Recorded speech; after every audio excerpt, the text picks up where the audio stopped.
भाजपा के वरिष्ठ नेता राज्यसभा सांसद अनिल अग्रवाल ने कहा कि भारतीय जनता पार्टी देश के हर नागरिक के लिए चिंतित है। व्यापारी भारतीय जनता पार्टी से कभी नाराज नहीं हो सकता। व्यापारियों ने भारतीय जनता पार्टी को हमेशा समर्थन दिया है। मैं भी इसी वर्ग से आता हूं। थोड़ी बहुत परेशानियां आपदा काल में हुई हैं।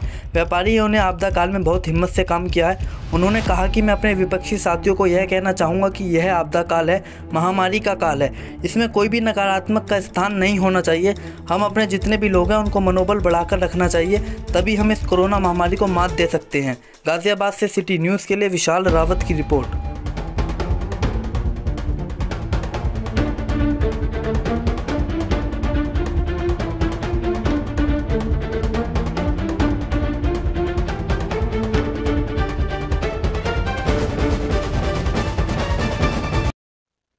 सांसद जी, मेरा पहला सवाल ये है, व्यापारी बहुत ज़्यादा नाराज हैं यूपी सरकार के शराब के ठेके को लेकर फैसले को।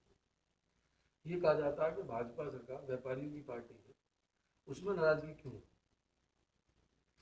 देखिए, भारतीय जनता पार्टी प्रदेश के हर नागरिक के लिए चिंतित है और उनके लिए हम लोग काम करने के लिए तत्पर हैं। व्यापारी भारतीय जनता पार्टी से नाराज़ नहीं हो सकता। व्यापारी ने हमेशा भारतीय जनता पार्टी को बहुत समर्थन दिया है। मैं खुद उस वर्ग से आता हूं।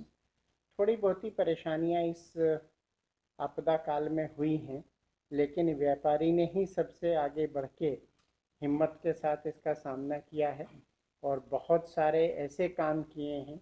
जैसे मैं बता रहा हूं, हमारे ही समाज के लोगों ने मेरे नेतृत्व में लगभग 4000 लोगों को अब तक भोजन कराया है निःशुल्क। उनके घर घर जाके बहुत सारे लोगों को ऑक्सीजन सिलेंडर उपलब्ध कराए हैं, ऑक्सीजन कंसंट्रेटर उपलब्ध कराए हैं। तो व्यापारी को दिक्कतें हुई हैं, लेकिन व्यापारी समाज ने पूरे खुले मन के साथ समाज की सेवा की। योगी सरकार पर कांग्रेस का एक बड़ा आरोप है, सरकार कोरोना से मौत के आंकड़े छिपा रही है। मैं अपने विपक्षी साथियों को ये कहना चाहूँगा कि ये आपदा काल है, महामारी का काल है। इसमें इस प्रकार की नकारात्मकता के लिए कोई स्थान नहीं होना चाहिए। हमें अपने जितने भी लोग हैं उनका मनोबल बढ़ा के रखना है, उनके स्वास्थ्य की चिंता करनी है और मौत के आंकड़े छुपाने ना छुपाने से कोई फर्क नहीं पड़ता है। हम लोग सेवा कर रहे हैं और माननीय मुख्यमंत्री जी उत्तर प्रदेश में जिस प्रकार से जिलों में जा के स्वयं स्थिति का आकलन कर रहे हैं, ये सराहनीय है, नमनीय है। जबकि उत्तर प्रदेश में जितने भी विपक्षी दलों के नेता हैं वो अपने घर में दुबक के बैठे हुए। सांसद जी, आप देख रहे हो देश में चुनाव के बाद कोरोना मरीजों में एकदम बढ़ोतरी हुई। सरकार की कोई कमी रही या जनता की कोई लापरवाही मानते? नहीं, देखिए, ऐसा है, सबकी अपनी अपनी जिम्मेदारियां हैं। लेकिन जब 2 मई को चुनाव के नतीजे घोषित हुए, उसके बाद थोड़ी सी दिक्कतें बढ़ी हैं। बल्कि मैं तो दूसरी बात आपको कहूँगा, 25-26 अप्रैल के बाद से 5 मई तक स्थिति विकट थी। 5 मई के बाद स्थितियां लगातार इम्प्रूव हो रही हैं और आज का ही आंकड़ा आपने देखा होगा, उत्तर प्रदेश में जहां एक समय 35, 36, 37 हज़ार तक केस आ रहे थे, आज 8,000 है।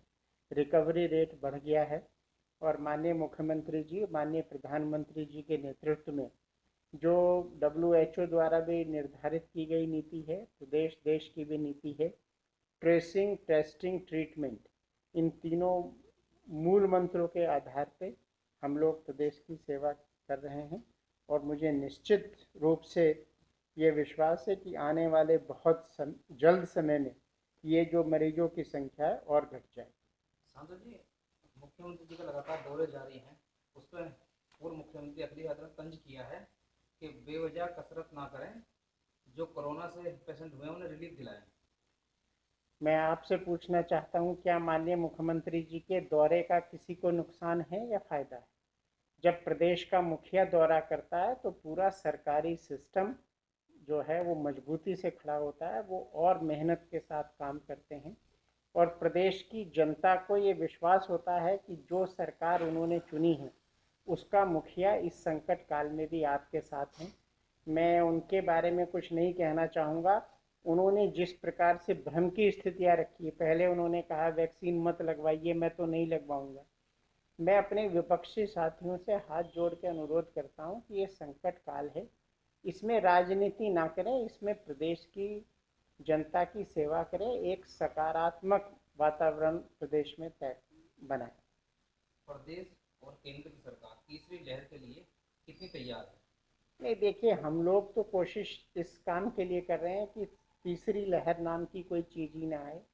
जो हम लोगों ने संकट झेला है, जो जनता ने परेशानी झेली है, जो सिस्टम ने दबाव झेला है, भगवान ना करे ऐसा कभी हो, लेकिन हम लोगों ने, माननीय मुख्यमंत्री जी अभी गाजियाबाद आए थे, पीडियाट्रिक्स की आईसीयू बनाना शुरू कर दिया है, क्योंकि उसमें आशंका है कि बच्चों के ऊपर दिक्कत होगी। महिलाओं के लिए कोविड डेडिकेटेड अस्पताल बनाने शुरू कर दिए हैं।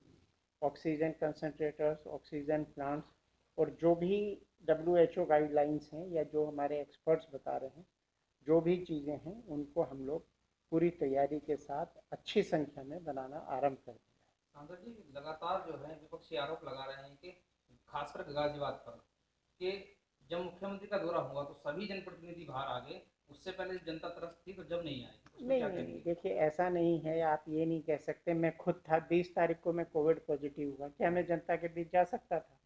लेकिन उसके बावजूद भी मैंने अपने समाज के लोगों से बात की, व्यापारी वर्ग के लोगों से बात की, और हम लोगों ने घर घर भोजन पहुंचाया।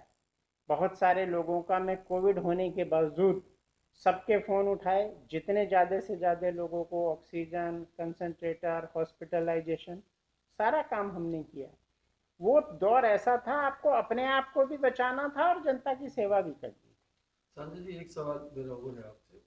आपने कोरोना काल में अभिभावक संघ ने फीस का मुद्दा उठाया हुआ है, आप भी शिक्षाविद हैं, उन्हें राहत सरकार से उनकी आशा है कि सरकार हमें राहत देगी, इसमें क्या कहना चाहिए? देखिए, क्या है ना, ये एक बहुत ही संवेदनशील मुद्दा है। पेरेंट्स की अपनी परेशानियां हैं, स्कूल कॉलेज संचालकों की अपनी परेशानियां हैं, सबके ऊपर बड़े बड़े लोन हैं जो स्कूल संचालक हैं, कुछ ऐसे हैं जिनकी स्थिति बहुत अच्छी है। पेरेंट्स भी इस काल में बहुत ग्रसित हैं। मेरी अपनी मानना ये है कि इसमें ये एक ट्राई पार्टी टाइप का होना चाहिए। संचालक भी इसमें एक पॉजिटिव भूमिका निभाएं। मान लीजिए 100 रुपये फीस है, वो लोग भी कोशिश करें कि इसको कम करें। पेरेंट्स भी कुछ देने का मन बनाए, सरकार भी कुछ टैक्सेशन में रिलीफ करे। इस प्रकार से ये एक सामूहिक प्रयास होगा जिससे कि एक सुखद परिणाम सामने